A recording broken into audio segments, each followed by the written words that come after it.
Assalamualaikum warahmatullahi wabarakatuh. Bismillah walhamdulillah salatan wa salaman ala rasulillah wa ala alihi wa ashabihi wa mawalah ma ba'du. Qala rabbi shrah li sadri wa yassir amri wa hlul 'uqdatam min lisani yafqahu qawli. Subhanaka la ilma lana illa ma 'allamtana innaka antal alimul hakim. Sadaqallahul azim. Hadratul mukarramun, para asatidz, para hujjat, bapak-bapak, saudara-saudara, ibu-ibu, para jamaah salat subuh masjid Nurul Falah yang dimuliakan Allah. Mari sama-sama kita awali talim ini dengan baca beberapa buah suratul Fatihah yang kita khususkan untuk ahli kubur kita. Kemudian kita lanjutkan dengan membaca Sayyidul Istighfar. Ala hadhihi niyyah wa kulli amalin salihah وإلى حضرة النبي مصطفى رسول الله صلى الله عليه وسلم وعلى آله وأزواجه وذريته الكرام وجميع الأنبياء والمرسلين وجميع الصحابة وقرابة والتابعين والتابعين لهم بإحسان إلى يوم الدين وعلينا معهم برحمتك يا أرحم الراحمين. شهد الله لهم الفاتحة. أعوذ بالله من الشيطان الرجيم. بسم الله الرحمن الرحيم. الحمد لله رب العالمين الرحمن الرحيم مالك يوم الدين. إياك نعبد وإياك نستعين اهدنا الصراط المستقيم صراط الذين أنعمت عليهم غير المغضوب عليهم ولا الضالين آمين. ثم إلى الله جميعا كورا بين أمتنا وجدنا وجدتنا وأخنا وأخواتنا وعمنا وأمتنا ومشايخنا وسادتنا وقرابتنا ولمن أحب إلينا ولمن حق علينا وجميع المسلمين والمسلمات والمؤمنين والمؤمنات وخصوصا معرف هذا الكتاب شيخ معطي السكندري. الفاتحة. أعوذ بالله من الشيطان الرجيم. بسم الله الرحمن الرحيم. الحمد لله رب العالمين الرحمن الرحيم مالك يوم الدين. إياك نعبد وإياك نستعين اهدنا الصراط المستقيم صراط الذين أنعمت عليهم غير المغضوب عليهم ولا الضالين آمين. Satu Al-Fatihah mari kita khususkan untuk ahli-ahli kubur kita. Kita niatkan masing-masing. Semua itu insyaallah.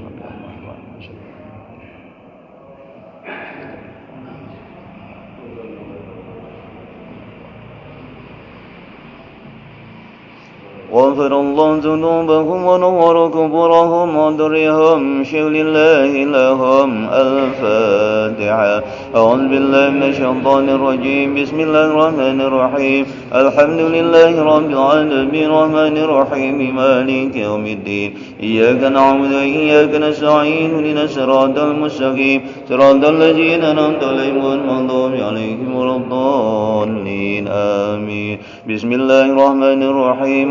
اللهم أنت ربي لا إله إلا أنت خلقتني وأنا عبدك وأنا على يدك ووعدك ما استطعت أعوذ بك من شر ما صنعت أبو لك بنعمتك علي وأبو بذنبي فاغفر لي فإنه لا يغفر الذنوب إلا أنت. اللهم أنت ربي لا إله إلا أنت خلقتني وأنا عبدك وأنا على يدك ووعدك ما استطعت أعوذ بك من شر ما صنعت أبو لك بنعمتك علي وأبو بذنبي فاغفر لي فإنه لا يغفر الذنوب إلا أنت. اللهم أنت ربي لا إله إلا أنت خلقتني وأنا عبدك وأنا على يدك ووعدك ما استطعت أعوذ بك من شر ما صنعت أبو لك بنعمتك علي وأبو بذنبي فاغفر لي فإنه لا يغفر الذنوب إلا أنت. رضيت بالله ربا وبالإسلام دينا وبمحمد نبيا ورسولا. رضيت بالله ربا وبالإسلام دينا وبمحمد نبيا ورسولا. رضيت بالله ربا وبالإسلام دينا وبمحمد نبيا ورسولا. Mari sama-sama kita awali talim dengan baca basmalah. Bismillahirrahmanirrahim. Kita lanjutkan kajian kita di halaman 19.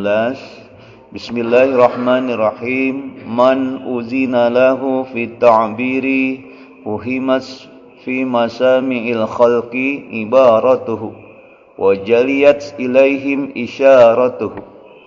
Man uzina, siapa orang yang telah diizinkan diridhoi oleh Allah lahu bagi siman fi ta'biri di dalam membicarakan tentang hakikat, fuhimat fi masami'il khalqi maka difahami fi masami'il khalqi di dalam pendengarannya makhluk, ibaratuhu perkataannya, penjelasannya. Wajaliyat ilaihim isyaratuhu, wajaliyat dan jelas ilaihim bagi mereka al-masami'il khalqi, isyaratuhu keterangannya. Pagi ini kita awali pembahasan kata hikmah dari Syekh Ibnu Athaillah. Katanya, ada orang yang sudah diizinkan oleh Allah untuk membicarakan hakikat, tapi ada juga yang belum. Ya, orang-orang yang sudah diberi izin oleh Allah Subhanahu Wa Taala, ya, di dalam membicarakan tentang hakikat segala sesuatu, kan hidup ini ada syariatnya, ada hakikatnya, ada zohir, ada batin. Nah, tasawuf itu, ilmu tasawuf itu mengkaji masalah-masalah batin. Ya. Nah, oleh karena itu katanya orang-orang yang diizinkan oleh Allah Subhanahu Wa Taala, sudah diizinkan oleh Allah Taala di dalam membicarakan tentang hakikat, fuhimat fi masami'il khalqi ibaratuhu, maka penjelasannya itu akan mudah dipahami. Oleh siapa? Fi masami'il khalqi, oleh pendengaran makhluk, oleh pendengaran yang lain, jelas gitu. Kemudian wajaliyat ilaihim isyaratuhu, dan jelas ilaihim kepada mereka isyaratuhu keterangannya. Jadi artinya ketika kita mau menjelaskan masalah-masalah hakikat yang tidak nampak, abstrak itu, maka ya orang-orang yang sudah diizinkan untuk berbicara itu, siapa sih orang-orang yang diizinkan untuk berbicara? Orang-orang yang berbicara karena Allah, nggak ada yang lain itu. Kalau izin kan nggak ada SK-nya. Kecuali kita lagi umpamanya jadi dosen, jadi widya suara, ada SK-nya, nggak boleh kita jadi dosen, nggak boleh kita jadi widya suara untuk berbicara satu topik, satu materi kalau kita pun nggak punya SK-nya. Lah kalau hakikat siapa yang mau ngasih SK kan? Nah, artinya orang yang berbicara itu yang diizinkan adalah orang-orang yang sudah berbicara karena Allah. Jadi artinya kita pahami, orang-orang yang sudah berbicara karena Allah, siapapun dia, akan mudah dipahami pembicaraannya. Karena lahir dari nurani. Gitu. Beda ketika orang yang berbicara bukan karena, dia membicarakan hakikat bukan karena Allah, ya katanya ya susah dipahami. Kenapa demikian? Karena tujuannya beda. Tapi kalau sudah tujuannya udah karena Allah, dia bicaranya ya akan mudah dipahami. Dan orang yang berbicara demi dirinya sendiri, sebalikannya akan nanti terkuak rahasia yang disembunyikan. Gitu, ya. Jadi kita pun sama, pembicaraan itu kalau berbicara, ketika kita berbicara dari hati nurani karena Allah, itu akan kelihatan. Tapi kalau pembicaraan dari dirinya sendiri, maka akan terkuat ya. Lama-lama itu apa? Rahasia yang disembunyikan. Makanya kita bisa lihat tuh, ya. Ini ya, saya contohkan nih. Ya, kalau kita kan biasanya nih, kalau sekarang enggak, kalau lagi sudah berbicara pada waktu pemilu dan seterusnya, orang berbicara, berbuat, nih, saya kasih ini ikhlas karena Allah Taala gitu kan, kasih nanti terkuak itu lama-lama. Begitu dia nggak jadi, terkuak deh. Ada yang makanya minta dikembaliin, ada yang jadi stres dan seterusnya. Nah, itu pelajaran bagi kita. Jadi artinya pelajaran bagi kita dalam pasal ini, semua yang kita bicarakan ya itu semuanya lahir dari nurani dan itu karena Allah. Kalau sudah karena Allah, ya tidak ada tendensius manusia lagi, dan kita tidak akan pernah kecewa dari pembicaraan itu. Bahkan pasal yang kemarin kita sudah bahas itu, ya, sudah bahas nih, bahwa katanya kalau pembicaraan itu, ya, orang yang berbicara dari dia keinginan sendiri, maka dia akan berhenti berbicara baik ketika nanti berbuat kesalahan dia. Tapi kalau orang yang berbicara dengan kebaikan karena Allah, dia berbuat salah yang gak berhenti. Kenapa? Ya karena memang dia karena Allah saja. Kan namanya manusia ada salah, ya dia berbicara saja karena Allah. Nah, jadi artinya sebelum pembicaraan itu kita bicarakan, kita sampaikan, ya. Nah, maka yang penting kita memanage dulu tuh apa yang kita bicarakan. Baru nanti ketika sudah benar niatnya karena Allah Subhanahu wa taala, maka kita tidak akan pernah itu merasa kecewa. Apakah dari pembicaraan ini orang mengerti, memahami, menjalankan, itu enggak kecewa. Karena tugasnya adalah tabligh. Tugasnya menyampaikan. Sama itu, maupun skup besar, kecil, pribadi, ke seorang, ke siapa, ketika kita berbicara baik tidak dilaksanakan, itu enggak kecewa karena kita berbicaranya karena Allah. Tapi kalau kita dari pribadi, kita akan kecewa. Jelas ya? Ya. Jadi pentingnya mendasari pembicaraan kita itu karena Allah Subhanahu wa taala. Satu, efek positifnya ketika kita berbicara tidak ada tendensius manusiawi karena Allah. Satu, mudah dipahami oleh orang-orang yang mendengar. Yang kedua, ya, kita tidak akan pernah kecewa dari pembicaraan itu. Ya, kenapa? Karena tidak ada kepentingan pribadi. Tugasnya hanya menyampaikan. Tapi kalau itu berbicara dari bukan bicara dari nurani, tapi ada kepentingan pribadi, semua pembicaraan yang kita lakukan itu satu, ya, nanti kalau ada hal-hal yang kurang berkenan, umpamanya kita salah, maka kita akan berhenti dari berbuat pembicaraan yang baik karena kita melakukan kesalahan. Dan yang kedua, ya, efek negatifnya, pembicaraan kita apapun materinya, apapun topiknya, itu sulit dipahami, muter-muter. Ya, sulit dipahami dan sulit masuk kepada telinga al-masami'il khalqi. Ya, para hadirin atau audiens semuanya. Baik, itu satu pelajaran bagi kita agar ketika kita membicarakan satu pasal, satu materi, apapun bentuknya, siapapun kita, ya, maka ini yang harus kita dasari dulu supaya pembicaraan itu bernilai ibadah si Allah Subhanahu wa taala. Saya mau tanya tuh. Ya. Umpamanya kita, ya, ini Ustadz, kita diundang ramah gitu.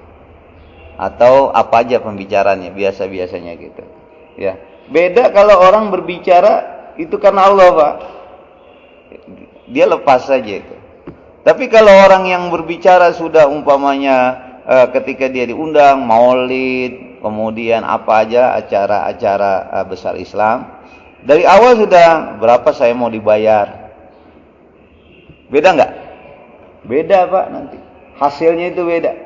Ya, hasilnya beda. Mungkin kalau ketika kita ketika berbicara, ya udah dia dapat kepentingannya aja, bukan karena itu semacam itu.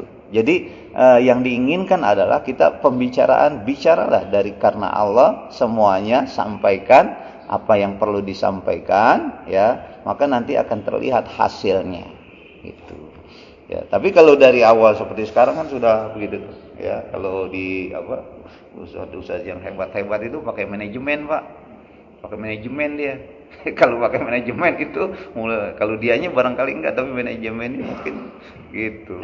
Makanya banyak yang kecewa jamaah itu. Yang satu masjid itu biasanya dikasih 5 juta gitu.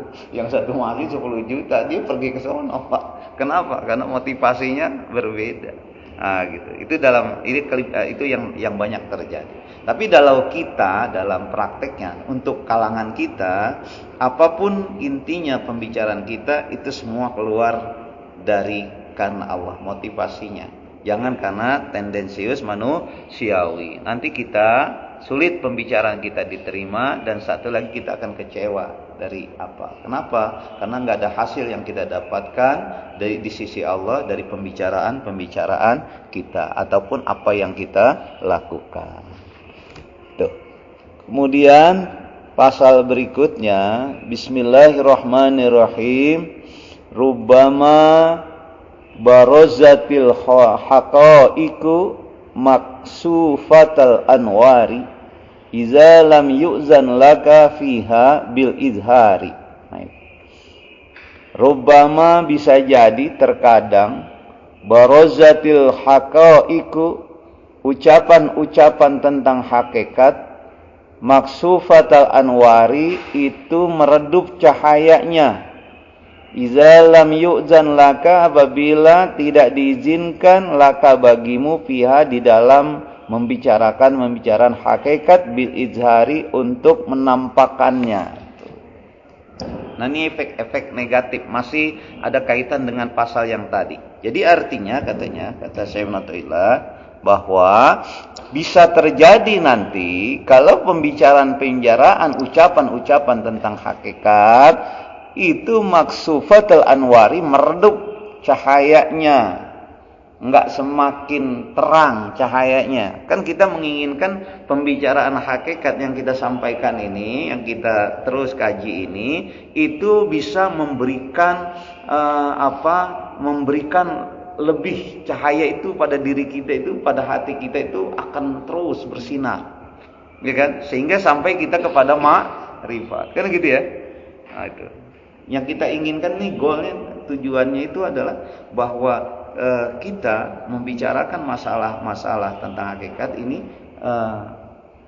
tujuannya itu adalah kita semakin bercahaya, besar cahaya kebesaran Allah, dan ujung-ujungnya adalah ma'rifatullah. Gitu. Ya, jadi ingin lebih dekat sama Allah. Jadi semua yang kita lakukan ada tujuannya. Kita berbicara ini ada tujuannya, gitu kan. Nah, kalau kita ngaji Al-Hikam, berarti tujuannya adalah, endingnya adalah ma'rifatullah. Kita lebih mengenal Allah, lebih bercahaya diri kita, Allah lebih besar dari yang lain. Bahkan tidak ada cahaya yang ada pada kita kecuali cahaya Allah. Nah, tetapi katanya apabila kita membicarakan tentang hakikat ini, ya, itu bisa bukan semakin bersinar, gitu. Dibicarakan tentang hakikat, ya, semuanya ini, ya, kebesaran-kebesaran Allah kita bicarakan, tapi akhirnya maksufatul anwar, meredup cahayanya, enggak semakin ma'rifat, enggak semakin dekat sama Allah. Kenapa? Apabila idza lam yuzan laka fiha bil izhar, apabila belum diizinkan bagimu dalam membicarakan hakikat fi bil izhari, untuk menampakkannya. Kan kita nih membicarakan pasal-pasal ini agar nampak Allah lebih besar dengan hakikat-hakikat yang ada, sehingga pada diri kita semakin besar Allah, semakin dekat kita dengan Allah Subhanahu wa taala. Gitu, Pak. Ya. Tapi kalau di sini kita enggak semakin dekat sama Allah, maksufatul anwar, meredup cahayanya, justru makin jauh, justru makin kecil Allah di hadapan kita. Nah, gitu. Nah, sekarang kita tuh harus evaluasi itu. Kita semakin besar enggak? Kan kita lagi kaji-kaji hakikat nih. Udah sampai juz 2 ini, Pak. Ya, apakah semakin besar enggak Allah? Makin dekat enggak kita sama Allah? Nah, gitu. Ya, yang mengetahui itu Bapak semua, kita semua. Ya, apakah kita semakin dekat sama Allah atau kita semakin meredup cahayanya? Semakin jauh dari Allah. Nah, gitu. Ya. Berapa pasal bahwa Allah sebenarnya begitu baik sama kita? Berapa pasal dijelaskan bagaimana hakikat-hakikat Allah? Sampai kemarin saya sempat lihat juga itu YouTube yang One Share itu. Ya. Itu pelajaran-pelajaran berharga, kata hikmah yang boleh kita ambil. Ya, jadi pelajaran bagi kita. Nah, sampai kemarin kita membicarakan tentang ketika kita berbicara baik atau ketika orang berbicara tidak baik, kemudian kepada kita mengatakan tidak baik, apakah kita masih marah atau tidak? Nah, itu Nah, itu pelajaran bagi kita. Kalau masih marah juga berarti kita belum bersih tuh artinya. Kalau belum bersih yang enggak susah untuk besarnya cahaya Allah pada diri kita, pada hati kita. Nah, gitu ya. Jadi yang harus di-manage adalah ya diri kita itu. Nah, sekarang nanti evaluasi lagi. Ya, ini ngaji ini, kajian ini bisa mampu enggak membesarkan Allah, membuat kita menjadi jalan ya, salik kita menjadi sarana kita untuk ma'rifatullah. Kan kita membuka tuh di dalam pasal ini. Saya hanya menyampaikan aja, kata Syekh Notailah menyampaikan demikian. Nah, mudah-mudahan kita yang hadir yang terus mengkaji pasal-pasal yang penuh hikmah ini bisa semakin dekat, bisa semakin besar Allah, dan mudah-mudahan bisa ma'rifatullah. Jadi kalau sudah ma'rifatullah, semua yang terjadi pada diri kita itu selalu kita kaitkan dengan Allah. Kalau kita sudah kaitkan dengan Allah, kita nggak pernah kecewa Pak hidup. Kalau kita lagi susah, nggak pernah susah ya, susah yang namanya susah, kita sedih wajar ya, tapi kita mengembalikan saja sama Allah. Ini terjadi karena Allah. Kalau lagi senang juga, nggak senang lupa daratan, lupa lautan, itu nikmat dari Allah. Jadi semuanya Allah. Yang kita lihat adalah Allah semua. Gitu. Ya. Jangan sampai kita ketika lagi susah ingat Allah, tapi lagi senang lupa Allah. Enggak. Ya, semuanya sudah ditakdirkan. Kita hadir di sini aja sudah ditakdirkan oleh Allah Subhanahu wa taala. Gitu ya. Jadi mudah-mudahan nih enggak meredup nih cahaya besar Allah semakin besar pada kita ya, sehingga ini jalan untuk lebih cepat lagi kita ma'rifatullah, lebih mengenal Allah. Jelas ya? Itu pasal 2 ya. Nah, sekarang yang namanya tadi apa itu hakikat? Katanya rubama barozatil haqaiqu. Bisa jadi ucapan hakikat. Ucapan hakikat itu apa ya? Yang kita sampaikan ucapan tentang hakikat itu. Kan selalu kalau kita berbicara alaq tasawuf bicara hakikat ya, bukan berbicara syariat ya. Ya, sudah berbicara hakikatnya. Nah, lalu hakikat itu apa? Hakikat itu adalah ilmu. Yang satu. Yang kedua ma'rifat. Jadi kita memahami ilmu itu bukan hanya luar, tapi dalamnya. Contoh ilmu sholat. Kita memahami bukan sholatnya saja, tapi hakikat sholat itu apa? Kita tahu tuh. Gitu. Kalau kita kita hanya memahami ilmu saja, nanti orang ketika berbicara ilmu kan berbicara mazhab, pendapat. Kalau berbicara pendapat, orang banyak pendapat. Ulama-ulama ini berpendapat salah. Maka ketika dia berhenti sampai ilmu saja, maka dia nanti banyak yang bertentangan antara satu orang dengan orang lain. Karena pendapat itu dasarnya beda-beda. Itu. Tadi semalam saya sampaikan di Al-Muhajirin. Ya. Jangan sampai kita satu mazhab lain atau satu organisasi organisasi lain berbeda, itu menjadi kita bertentangan dengan yang lain. Contoh lah, mengurus masjid, gitu saya bilang, ya. Ini organisasinya Muhammadiyah, ini NU, ini Persis, ini Irsadiyah, itu kan banyak sekali Pak, di masyarakat itu, ya ada yang NU, ada yang Muhammadiyah. Lah kalau kita berbicara tentang itu, tentang ilmu itu di satu komunitas, di satu umpamanya masjid lah gitu, ya nanti nggak akan pernah kita menjadi satu, pasti dia akan bertentangan. Gitu Pak ya. Ya dalam sholat aja Pak. Ada yang baca bismillah, ada yang enggak. Ada yang subuh kunut, ada yang enggak. Nah kalau kita berhenti sampai ilmu, ya sudah nanti nggak akan pernah kita bisa sama. Padahal kesamaannya itu lebih banyak dari perbedaan. Maka yang namanya hakikat itu adalah ilmu dan ma'rifat. Tujuannya dalamnya. Kalau kita sudah bicara masalah tujuan sholat, sama semuanya. Orang Muhammadiyah sama tujuannya. Apa? Aqimis sholat li zikri. Dirikanlah sholat untuk zikir, mengingat aku. Jadi orang NU sholat mengingat Allah, orang Muhammadiyah mengingat Allah, orang yang lain Irsadiyah mengingat Allah, orang Persis mengingat Allah, sama enggak? Sama Pak. Ya. Jadi kalau sudah begitu lepas baju kita, warna-warna kita. Tegakkan Allah. Kenapa di sini Baitullah, rumah Allah. Rumah Allah itu ya berarti tempat sarana kita untuk menghadap Allah. Ya sudah, kalau kita sudah berbicara hakikat ya nggak ada yang beda. Tapi kalau kita hanya berbicara ilmu syariat, berbeda-beda. Gitu. Saya dulu 3 tahun di Natuna. Natuna itu dikenal dengan Pulau 7. Karena pulaunya 7, kecamatannya 7. Ada Midai, kemudian juga ada salah satunya dulu sebelum jadi kabupaten itu Anambas. Sekarang udah misah dia. Salah satu Pulau Midai. Saya ceramah di sana, diundang di Masjid NU. Gitu. Tapi saya dapat informasi dari jamaah, Pak. Sebelah sini tuh ada kurang lebih 300 meter ada masjid baru. Kenapa dibuat dekat jamaahnya dekat? Saya bilang itu karena dulu ceritanya dia nggak mau sholat tarawih 23, pengennya 11, bikin masjid, Pak. Bikin masjid lagi. Saya bilang kenapa harus begitu? Ya sudah saling menghargai aja. Akhirnya saya bilang udah saya ceramah ya di sana ya. Saya diundang di ceramah di sana. Saya jelasin tentang hukum itu. Jadi perbedaan itu bukan menjadi sebab harus kita bertengkar, berselisih. Kan ulama sudah mengatakan ikhtilaful ulama'i rahmatun.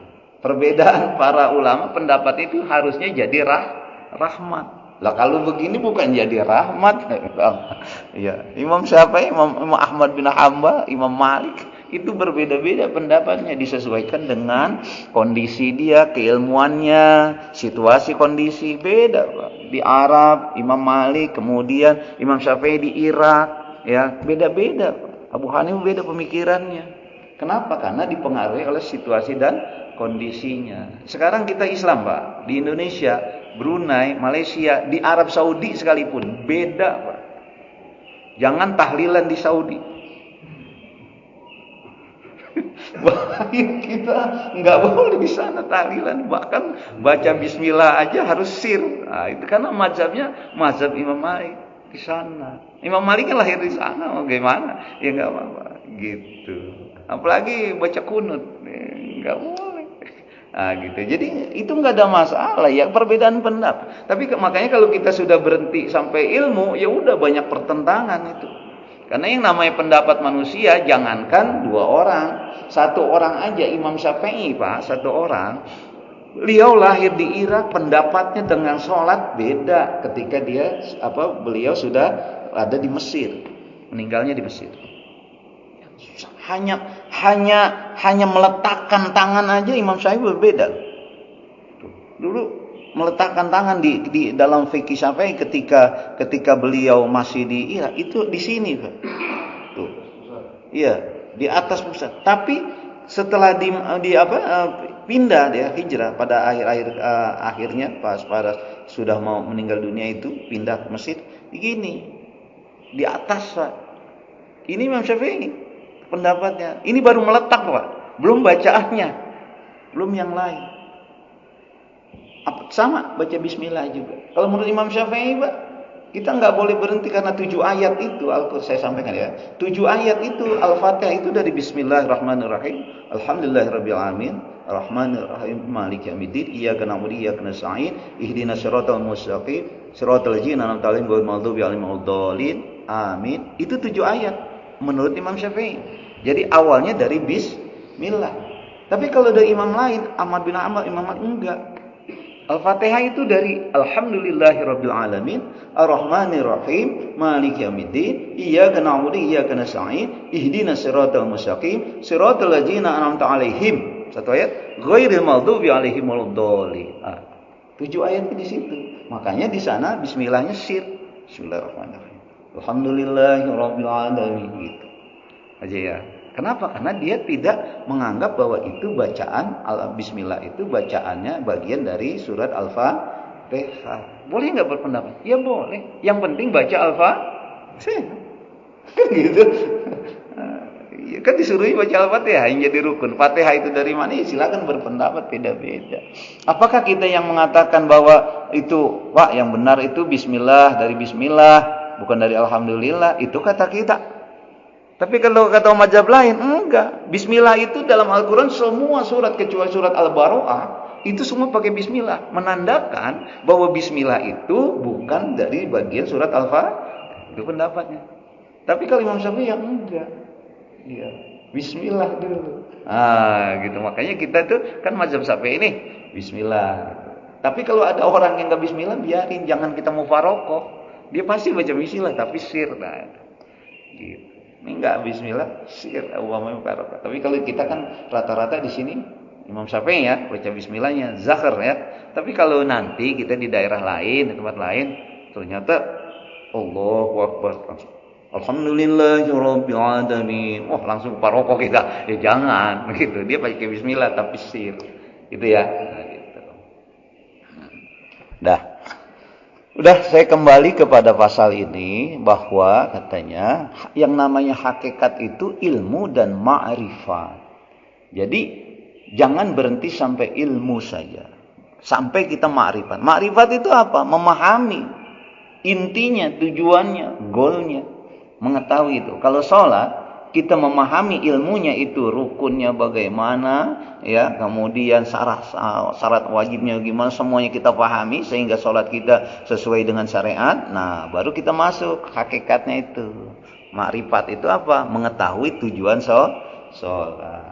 Kalau sudah kita mengetahui tujuan sholat, berarti nanti sholat kita lahirnya itu berdasarkan ilmu, fikih, dalamnya, ihsannya itu berdasarkan hakikat, berdasarkan ilmu akhlak tasawuf. Jadi nyambung, gitu. Dah. Kemudian satu pasal lagi. Bismillahirrahmanirrahim. Ibaratuhum imma li fayadani wajdin aw li qasdi hidayati muridin fal awwalu halal salikina wa sani halu arbabil maknati wal muhaqqiqin. Ibaratuhum, ibarat mereka semua, ya, ibarat itu apa, pembicaraannya atau yang ibarat, ya, penyampaian ibarat gitu ya. Imma li fayadani wajdin, bisa jadi terkadang itu katanya kata-kata itu keluar itu li fayadani wajdin karena ungkapan perasaan. Au li qasdi hidayati muridin, atau bisa jadi pembicaraan itu li qasdi hidayati muridin itu karena ingin memberi petunjuk hidayah kepada murid. Ada yang membicarakan hakikat itu katanya karena perasaan, ada yang membicarakan maksudnya memberikan hidayah, petunjuk kepada murid. Kita murid-murid semua nih, salik orang yang lagi menuju ma'rifatullah. Fal awwalu, adapun yang awal itu apa ya? Pembicaraan tentang hakikat li fayadani waddin itu karena perasaan, ya, perasaan. Itu katanya halus salikin, itu hal keadaan asalikin, orang-orang yang suluk, orang-orang yang lagi menuju Allah Subhanahu wa ta'ala. Salik jamannya suluk. Wasani, adapun orang yang kedua ketika membicarakan tentang hakikat yang maksudnya adalah untuk memberi pemahaman, petunjuk kepada murid, itu halu arbabil maknana wal muhaqqiqin, itu pembicaraannya mereka-mereka yang sudah mencapai hakikat. Jadi artinya begini, membicarakan hakikat, apakah yang kita, contoh saya, apakah yang kita belum sampai marifat boleh membicarakan hakikat? Ya boleh. Saya mau tanya kita sekarang di alam dunia, ya. Kita yang hidup ini sekarang membicarakan alam kubur, boleh nggak? Ya boleh. Padahal kita semua belum ke alam, gitu ya, contohnya ya. Ya boleh aja Pak kita menyampaikan ilmu-ilmu bagaimana keadaan di dalam kubur itu, boleh. Orang yang belum haji menyampaikan ilmu tentang haji, boleh? Ya boleh, ilmu, Ya, nah begitu juga menyampaikan hakikat, ilmu tentang hakikat ini, ya, ilmu tentang ini apa ma'rifatullah. Jadi katanya orang yang berbicara tentang hakikat itu ada dua. Ada yang sebab bisa jadi li fayadhani waddin karena ungkapan perasaannya. Jadi menyampaikan saja ilmu-ilmunya itu, gitu.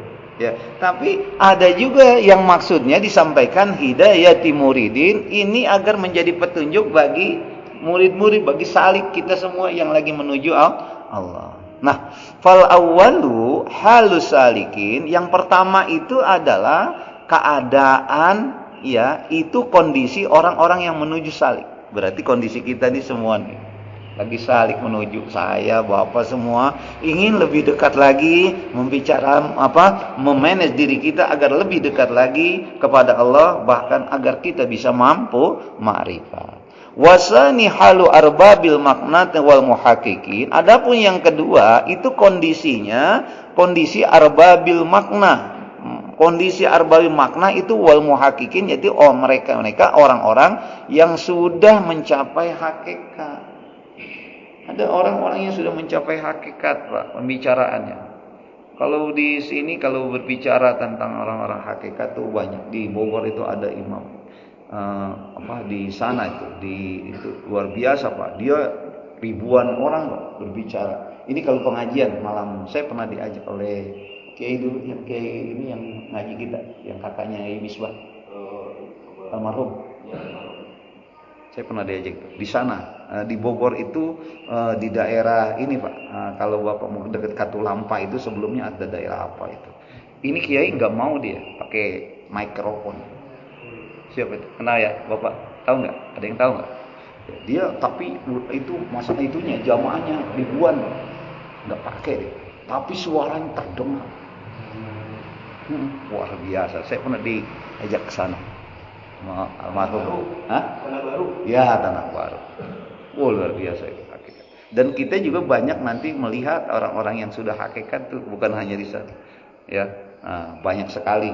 Ada yang memang dia seperti kiai, ada yang enggak. Ya biasa-biasa saja, manusia. Nah, itu kalau dia menunjukkan kata-kata tentang hakikat, berarti dia kategorinya ya adalah hidayah, qasdi hidayati muridin. Orang-orang yang sudah mencapai hakikat, dia hanya ingin menunjukkan.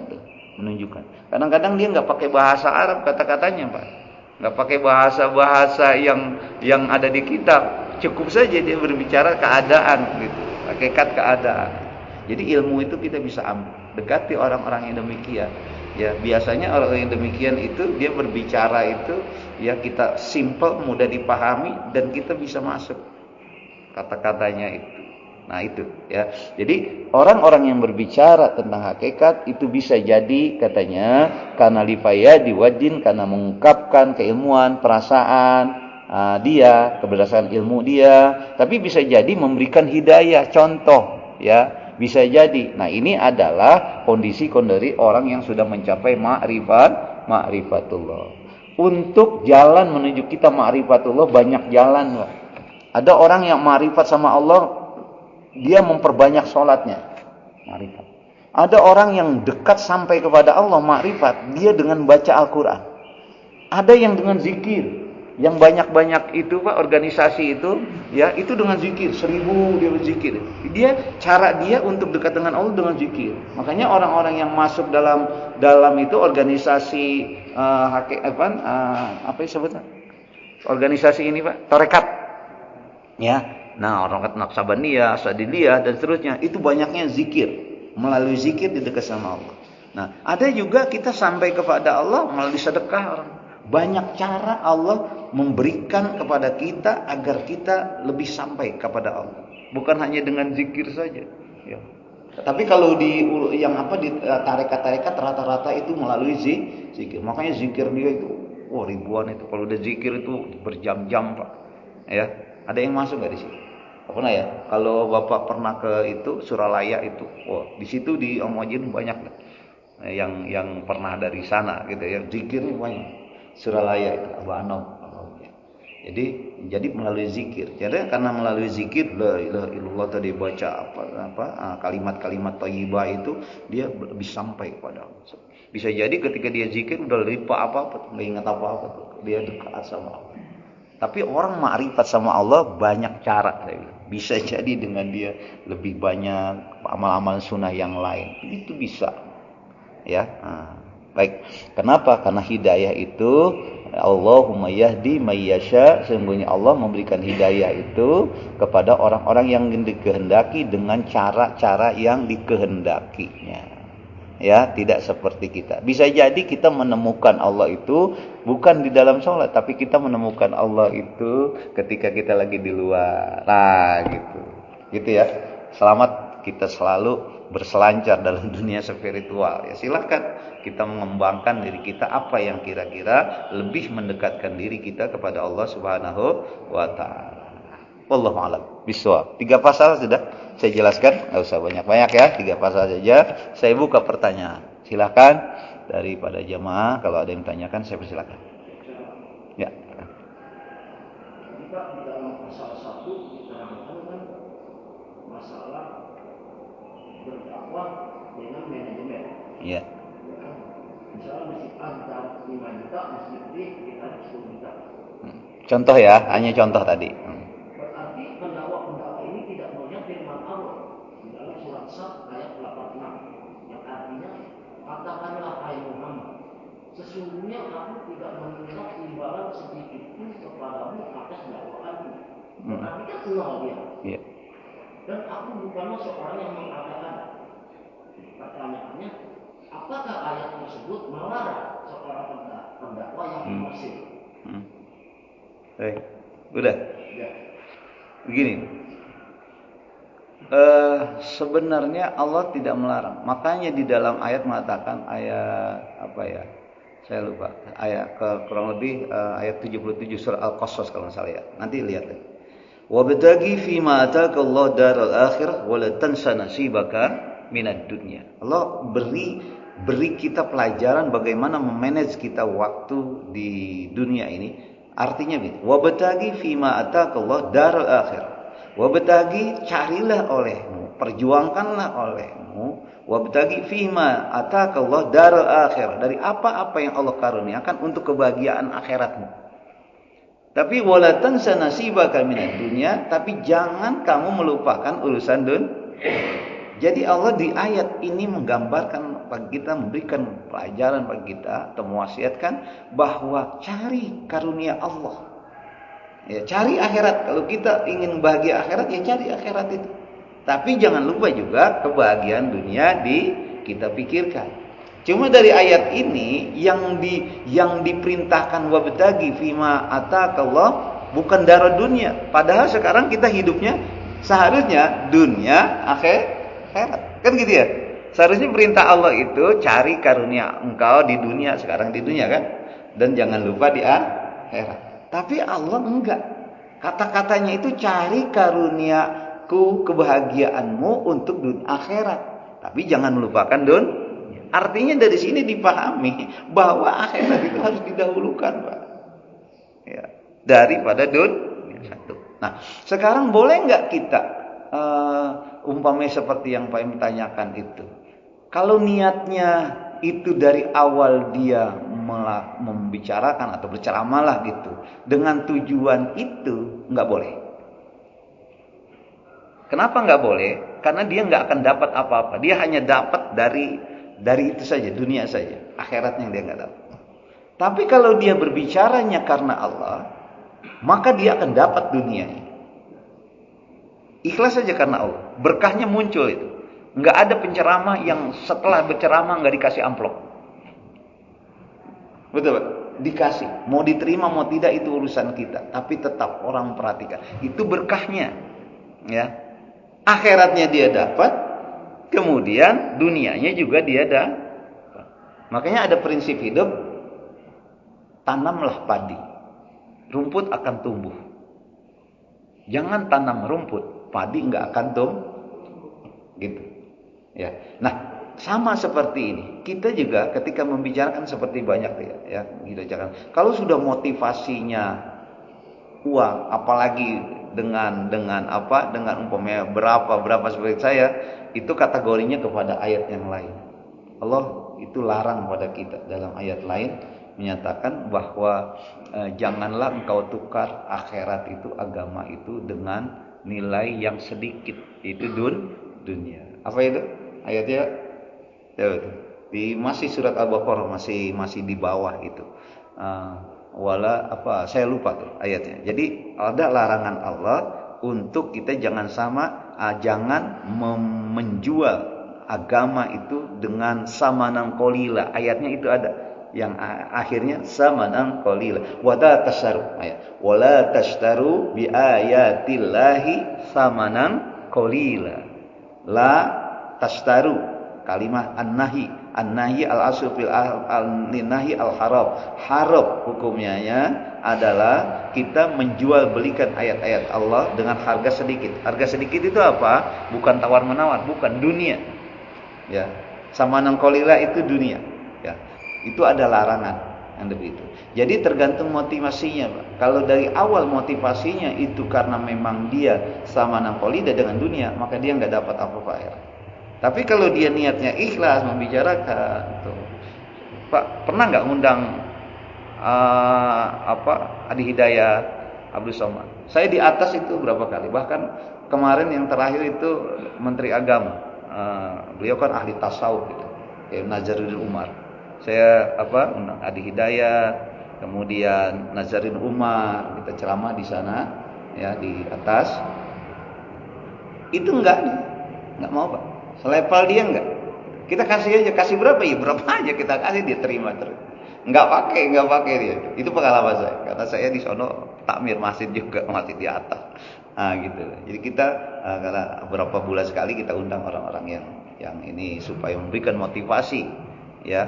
Jangan hanya dunia saja, tapi juga semuanya butuh siraman-siraman rohani. Nah, ketika kita undang mereka enggak mau.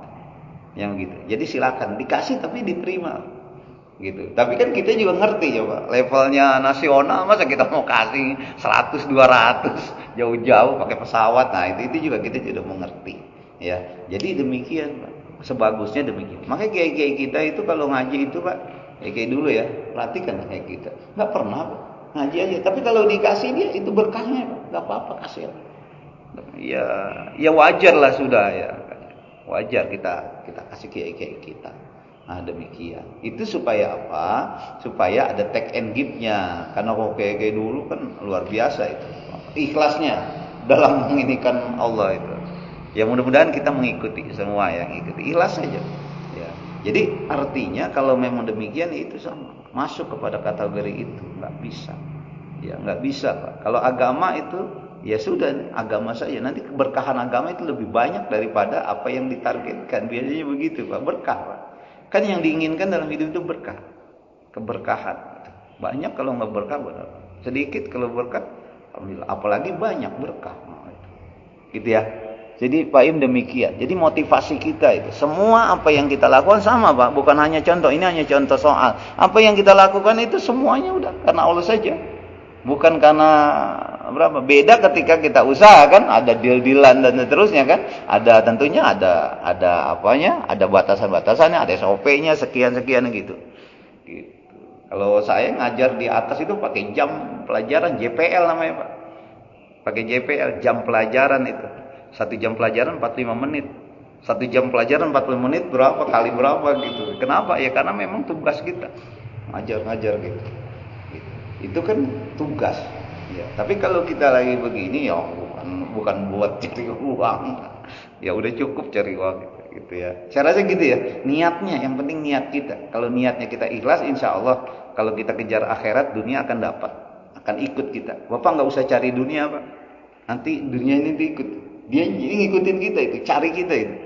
Gitu. Allah alam bisa. Lagi satu lagi? Ya.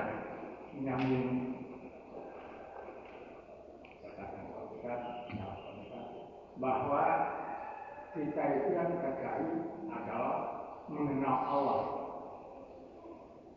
Dengan mengenal Allah, kita akan tidak usah macam-macam. Iya. Ini yang saya pahami. Iya. Ya. Tapi kenapa Pak Ustaz? Ini kan kena Allah semua. Kenapa kita masih bisa membenci orang?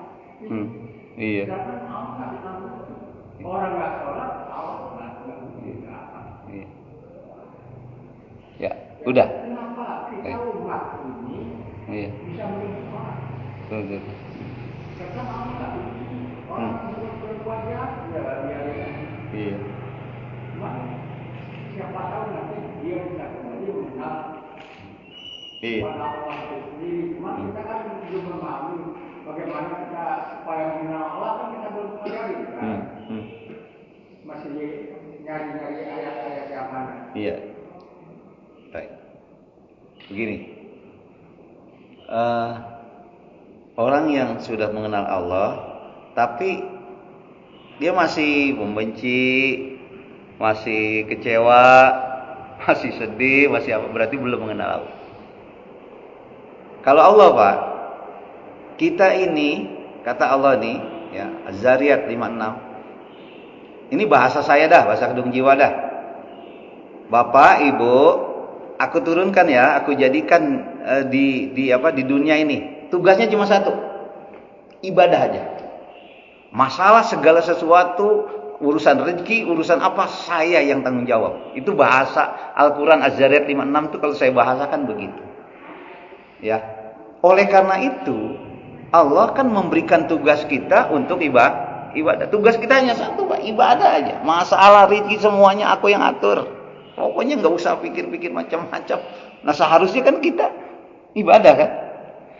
Sekarang begitu turun ke muka bumi, semua orang, apakah ada yang nggak ibadah? Yang nggak beriman ada Allah, ada nggak? Ada. Yang nggak percaya ateis sama Allah, yang bertuhankan bukan Allah, bahkan mengatakan Trinitas dan seterusnya, banyak. Sekarang pertanyaannya, apakah Allah marah? Udahlah, kalau begitu, kalau nggak mau tugas dilaksana ibadah, udah, apalagi nggak percaya sama saya, besok saya nggak kasih rezeki, begitu nggak? Enggak, Pak. Nah, itu berarti Allah itu Rahman, Rahim. Nah, sekarang kenapa kita membenci? Berarti kita belum kenal Allah. Sifat Allah belum kenal kita. Rahman, Rahim. Dari dulu, Pak, kita lagi malas dikasih rezeki, lagi rajin dikasih rezeki, lagi sakit kita dikasih rezeki, lagi sehat dikasih rezeki. Sampai sekarang, sampai kita menutup usia, mata seluruh fasilitas kita hidup, masih enak makan, Pak, sekarang, Pak. Itu rezeki dari Allah, masih bisa lihat, itu rezeki dari Allah, masih dengar, rezeki Allah, masih bisa langkah kita dari Allah, dari semuanya rezeki dari Allah, semuanya. Apakah ketika umpamanya kita lagi malas ibadah itu Allah berhentikan itu nikmat-nikmatnya? Ya enggak, itu Rahman Allah, Rahim Allah. Berarti kalau kita sudah tahu bahwa sifat Allah itu demikian, ya orang-orang yang membenci satu sama lain itu berarti belum mengenal Allah, belum ma'rifat dia. Gitu. Jadi nggak ada lagi benci. Kalau orang udah nggak ada benci dirinya, udah baik saja semuanya, makanya jiwanya itu plong saja, Pak. Nggak ada beban hidup itu. Iya, mengalir saja sudah jalan. Dan dia nggak merasa stres. Saya mau tanya, kenapa orang banyak stres hidup itu? Ya karena ujung-ujungnya dia belum mengenal Allah itu. Kan orang yang stres itu seakan-akan protes kepada takdir ketentuan Allah. Ya, nggak suka dengan keadaan yang Allah tentukan pada dirinya, dia berarti belum mengenal Allah. Padahal kita sudah belajar tuh, di balik satu keadaan yang tidak kita inginkan, itu di situ ada banyak hikmah. Jelas ya? Jadi memang harus belajar lagi ma'rifatullah. Mudah-mudahan kita sampai itu, ya. Amin ya rabbal. Dah, sekian dulu ya kajian kita, mudah-mudahan ada manfaatnya dan nambah-nambah ilmu kita. Mudah-mudahan kita semakin bersinar, bercahaya, ya, hati kita, kemudian dan mudah-mudahan kita lebih cepat ma'rifatullah. Amin ya rabbal alamin. Mari sama-sama kita berdoa. Bismillahirrahmanirrahim. Alhamdulillahirabbil alamin. Hamdan syakirin, hamdan na'im. Hamdan yuwafi ni'amahu wa yukafi mazidah. Ya Rabbana lakal hamdu kama yanbaghi li jalalika wajhikal karim wa 'azimi sultani. Allahumma shalli ala sayyidina Muhammadin wa ala alihi wa ashabihi wa ala sari ibadillahi salihin. Allahumma ij'alna min ibadika salihin. اللهم اجعلنا من العارفين اللهم اجعلنا من المتقين اللهم اجعل جمعنا هذا جمعا مرحوما وتفرقنا من بعده تفرقا معصوما ربنا لا تدع لنا ذنبا إلا غفرته ولا هما إلا فرجته ولا عسرا إلا يسرته ولا حاجة إلا قضيتها يا أرحم الراحمين ربنا آتنا في الدنيا حسنة وفي الآخرة حسنة وقنا عذاب النار سبحان ربك رب العزة عما يصفون وسلام على المرسلين والحمد لله رب العالمين. Mari sama-sama kita akhiri talim ini dengan baca doa kafaratul majlis. Subhanakallahumma wa bihamdika asyhadu an la ilaha illa anta astaghfiruka wa atubu ilaik. Kurang lebihnya mohon dimaafkan. Assalamualaikum warahmatullahi wabarakatuh.